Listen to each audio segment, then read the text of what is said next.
Welcome back to the fantasy edition of The Dot, presented by Matt Bauer's Auto Group.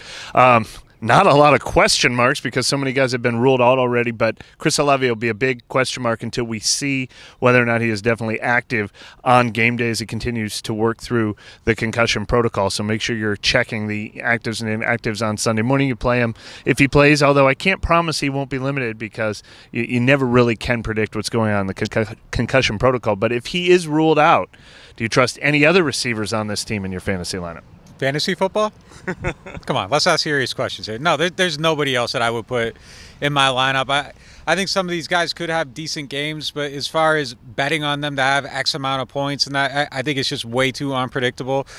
But real life, I think guys like Marquez Callaway, Traquan Smith, dare to say, could make some plays in this game. And I think that there is a level of trust for them to go out there and execute a little bit. But I just don't know who it's going to be and at what level. So I would stay away from everybody on this team this week. Although I think there's might be a slimmer of hope that Olave does play. He went through the protocol. They listed him as full. So that shows a progression. Just whether or not they actually have him playing, I think, is the big question. So, yeah, definitely check 90 minutes before.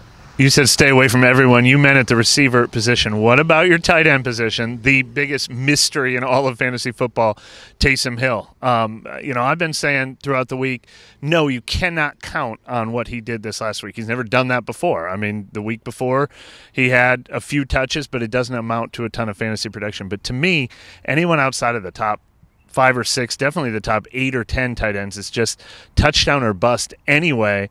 And if I'm going to go touchdown or bust, I'm never going to make the mistake of playing like Gerald Everett over Taysom Hill again. But do you think we're actually going to see more involvement from Taysom Hill in this offense than we saw until they realized what a weapon he was last week? I don't think more relative to last week. I don't even know if he'll have the same level as last week. But I think that we're going to see more than what we did see early in the season. It looks like maybe they want to try to get him more touches in the passing game as well. So I think they're going to find ways to make sure that he is part of this offense, especially on a week where so many guys are out. But I think just in general, this has to be a priority for this team. I think they know what they have in him. He kind of smacked them over the head with it last week. If they don't find a way to get him more touches every single week, it's kind of mismanagement because he is one of their best weapons. Absolutely.